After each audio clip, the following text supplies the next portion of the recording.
Process mapping. What is it? Why do we need to do it? And how does it work? Put simply, process mapping is a diagram of all of the steps involved in completing a individual process. The reason we utilize process mapping and ultimately do any type of process improvement or continuous improvement is because your KPIs or key performance indicators have identified a opportunity for improvement. When it comes to tools, I like to utilize what's most readily available. For you, that could be paper and pencil, that could be a whiteboard, that could be a big blank wall and sticky notes. You could also utilize software packages, whether they're in the cloud or on your desktop.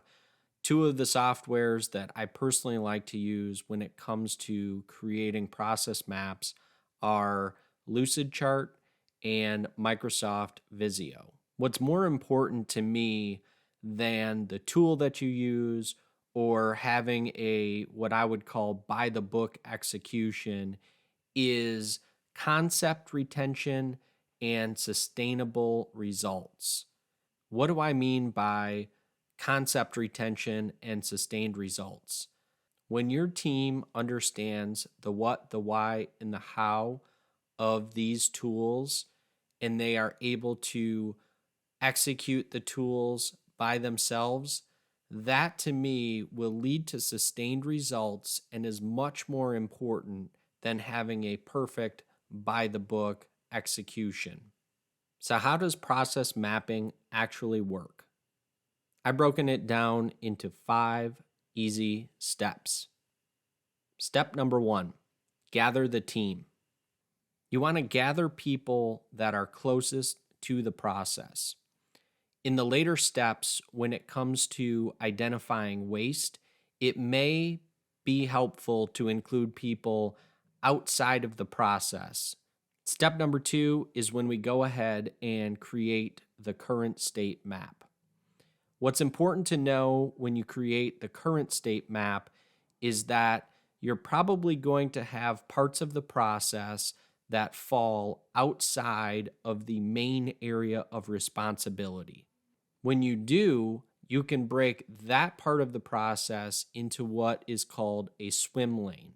Think of a swim lane as a department, work center, area of responsibility, things like that to denote where the process lands, who's ultimately responsible for that part of the process.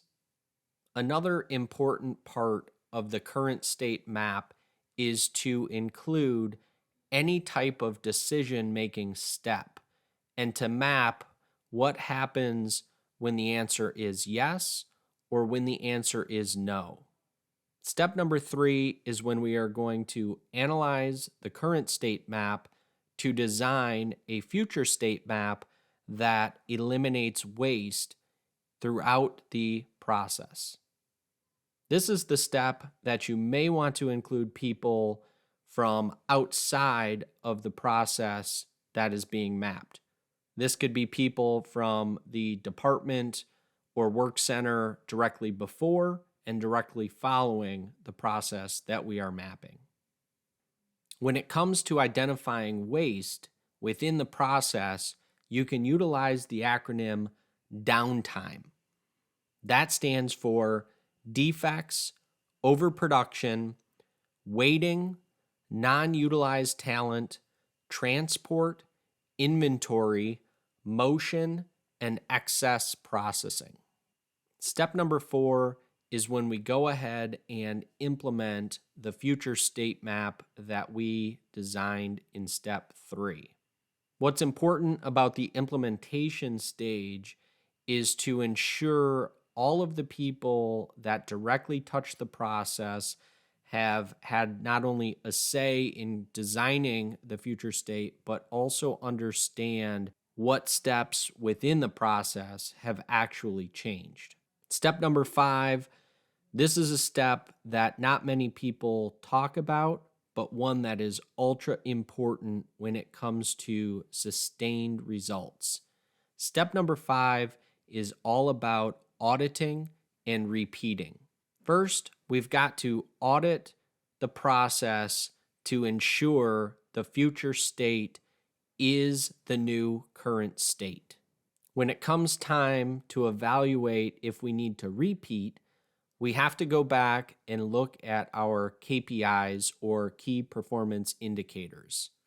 Our KPIs are what we're going to use to identify whether an additional process mapping and process improvement initiative is going to need to be done, looking for new ways to identify and eliminate waste, or if our KPIs indicate that we have already achieved sustained results, whereby we're meeting our goals and objectives. I'd love to hear from you in the comments below what process improvement initiatives you're working on and how process mapping is helping you achieve those initiatives. Don't forget to like and subscribe if you want to see how business systems and processes can free you to grow your business and achieve operational excellence.